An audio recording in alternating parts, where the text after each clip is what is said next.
तर नमस्कार, जय माता दी, आदेश.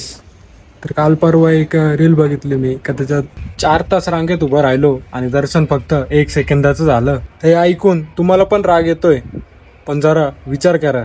तर समजा एका भाविकाला फक्त 2 मिनिटं दिली तर 1000 भाविकांसाठी 2000 मिनिटं लागतील, म्हणजे तब्बल 33 तास. हो, आणि आई सप्तशृंगीच्या दर्शनाला रोज हजारो आणि लाखोंनी भाविक दर्शनासाठी येत असतात. तिथे प्रत्येकाला 2-3 मिनिटं देणे खरंच शक्य आहे का?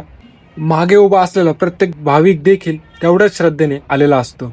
म्हणून मंदिर व्यवस्थापन लवकर दर्शन करवतात आणि त्याच्यात पुजाऱ्यांचा काही रोल नसतो. देवाला तुमचा वेळ नाही, तुमची श्रद्धा महत्वाची असते. कारण त्यांना एका व्यक्तीचा नाही तर लाखो भाविकांचा विचार करावा लागतो. दर्शन 1 सेकंदाचं असलं तरी भाव 100% असला पाहिजे. आणि खरं सांगायचं तर आईच्या दरबारात तुम्ही किती वेळ उभे राहिलात यापेक्षा किती भक्तिभावाने नतमस्तक झाला याला जास्त महत्व असतं. म्हणून व्यवस्थापनेला दोष देण्यापूर्वी मागे उभे असलेला प्रत्येक भाविकाचा विचार करा. जय माता दी.